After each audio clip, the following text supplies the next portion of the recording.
I'd be a little embarrassed to admit just how long I've been craving a thick pizza like this, like a nice Sicilian or Detroit style. It's been too long, but I finally made one and it was everything I dreamed of and even more. I made this using my focaccia recipe, which I'm going to share with you first. It's worth all the time it takes to make this. I really hope you guys try this one. To a large bowl, add 2 cups of lukewarm water, a tablespoon of honey, a little bit of olive oil, and then 2 1/4 teaspoons of dry active yeast. Give it 10 minutes to get nice and bubbly. Here I'm mixing in 2 teaspoons of salt into 4 cups of bread flour. You can also use all-purpose. Mix till just combined, and then we're going to cover for about 10 minutes and then do this stretch and pull. Then I'm going to cover it for another 10 minutes and come back and do the same thing.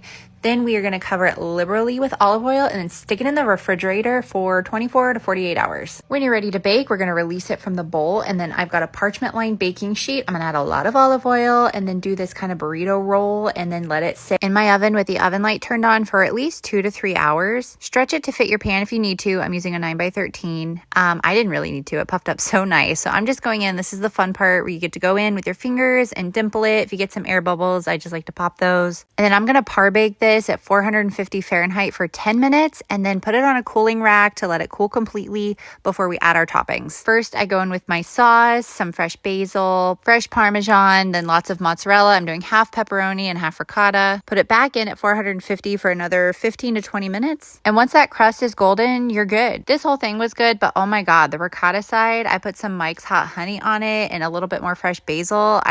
Seriously, I cannot wait until I make this again. The possibilities are endless with what you could do with this. I was a little worried about it being dry because the crust is so thick, but honestly, it was balanced perfectly.